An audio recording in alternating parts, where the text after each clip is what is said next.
Alright, so let's get right into this one. This one's a little different. It's kind of like a crop top, a high taper into like a crop top.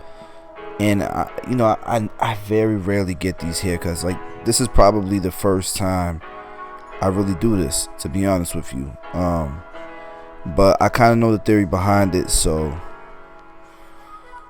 either way, we did it, man. This is a haircut that I did during one of our classes. And obviously we explained it more in depth and stuff and got hands-on with it in the classes, but here I'll try to break it down the best that I can. And you can follow along with the color code on the bottom left corner. For example, right now I'm using the 1.5 guard, and I believe we started all the way open and now it's closed. Same deal with the 1 guard, it's all the way open, but the taper's already pretty much in there. Here we'll start from scratch. So we balded it out with the trimmers, and we're using our number 2 guard or the 6mm to remove some bulk. We're using our half guard to do a majority of the blending, and then we'll take it off and put it back on, just detailing it. Most of the detailing is done with the half guard, the 1.5 guard, and the blade all the way open anyway, so you can see those are pretty much the guards that I'm playing with. So let's go ahead and taper out the back, and we're balding it out. It's a high taper, so we're going high. And I'll follow it up with the shaver to really get it close, give it even more transition, more of a contrast. So we're using our number 2, we're coming off the occipital bone in the back. I believe the guard is closed, the blade is closed. Follow up with our blade all the way open to create a guideline, and we'll start to blend that initial guideline out by closing it little by little, going down until that initial guideline that we made with the trimmer disappears.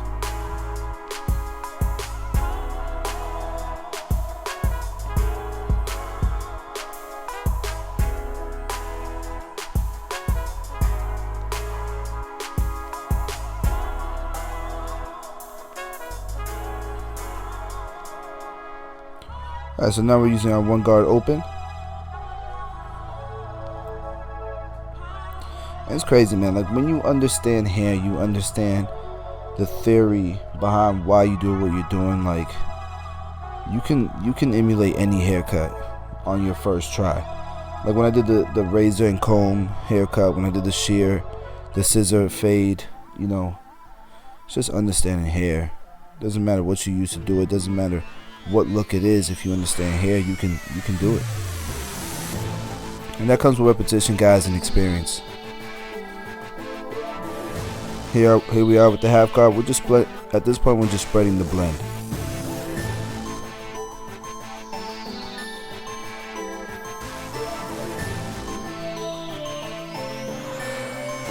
And our 1.5 guard is going to blend our 1 open into our 2. That's that little extra step you need to use with the wall guard system. You don't really have to use with Andes.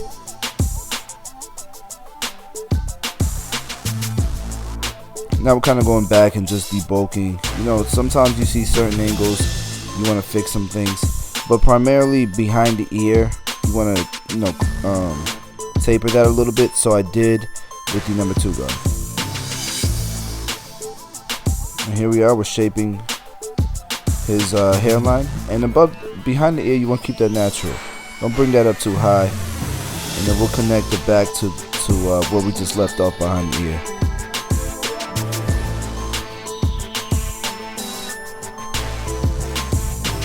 And you can see now that the haircut's really starting to stand out, the taper.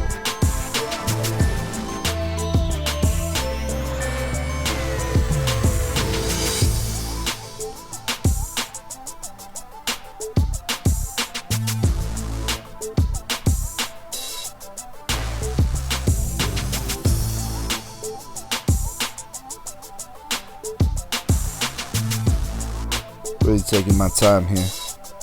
Chris, you're really taking your time right now. Come on, move on.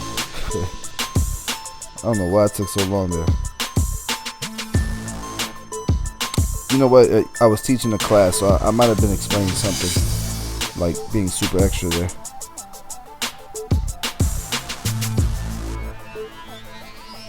I know what some of you guys are thinking, like, man, you know, why go to the class when he's recording everything and doing tutorials?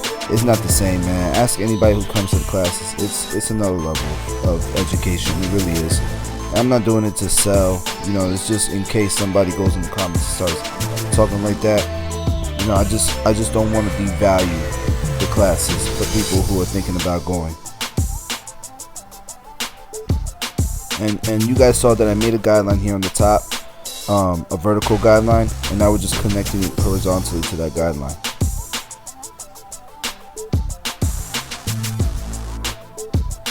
You can take horizontal sections from the front if you want, or you can start in the back. Some people like the back because of the cowlick. It's a more difficult area. So you kind of start with the challenging areas first for some people. But some people start from the front.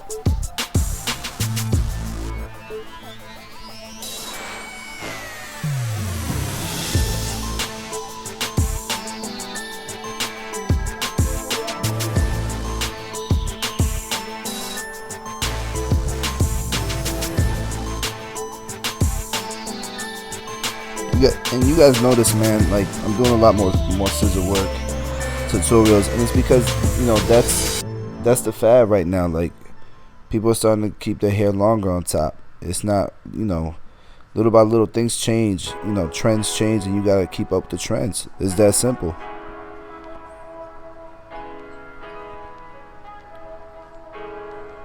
Here I'm doing some point cutting just to soften it up a bit.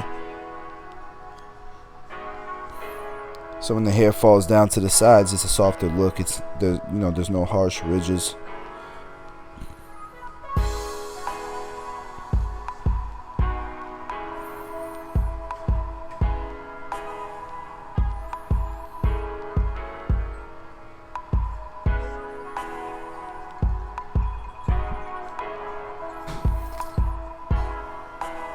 Like you'll see right here, there's a harsh ridge. We'll soften it up a bit here.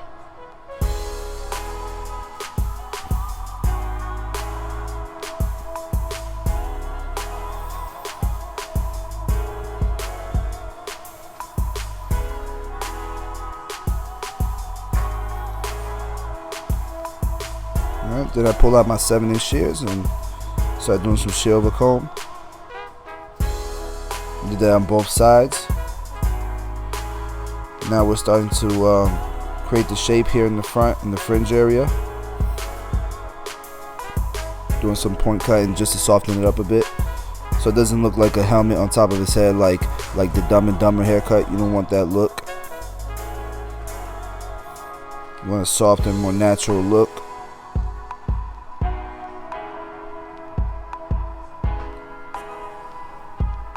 You want it to have more texture in the front. I'm sorry for the yawning, guys. Excuse me. I'm doing this voiceover at like midnight. Alright, so I'm using my baby blow dry. Don't make fun of it. It's just easier to travel with this thing. And we are just drying it up some more, straightening out the hair a little bit, just so that it makes it easier for us to point cut and thin the hair out. Add some texture to the hair too.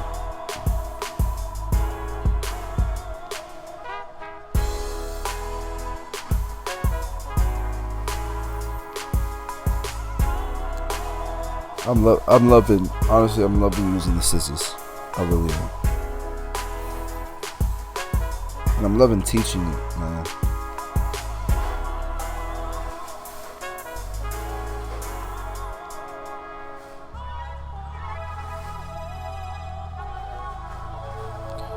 Alright, so now I'm putting some heat to the hair again. Warm it up, putting some product in there, and this is where you'll see the texture really start to pop, man. Look at this texture that came out from all that thinning and texturizing. Look at that, that's insane. Beautiful. So this is the finished product, guys. I hope you enjoyed it. Man, let's see if we can get 1,000 at least 1,000 likes. What's going on, people? My name is Desmond. Yesterday I had the pleasure of attending Chris Bassio's hands-on course in Charlotte, North Carolina, and it was simply amazing. So much knowledge dropped. I was able to go to school today and implement these techniques taught in the class, and it has cut my times down immensely, and I was able to push out a much better product. I want to thank Chris, Dre, and Fonz, of course, for coming out to Charlotte and teaching us this information here. It was simply amazing. I couldn't actually be a part of a better experience, and I hope you all come back soon. Thank you so much. Don't forget, guys, we need at least 1,000 likes, man, so we can drop the next video. Let's go.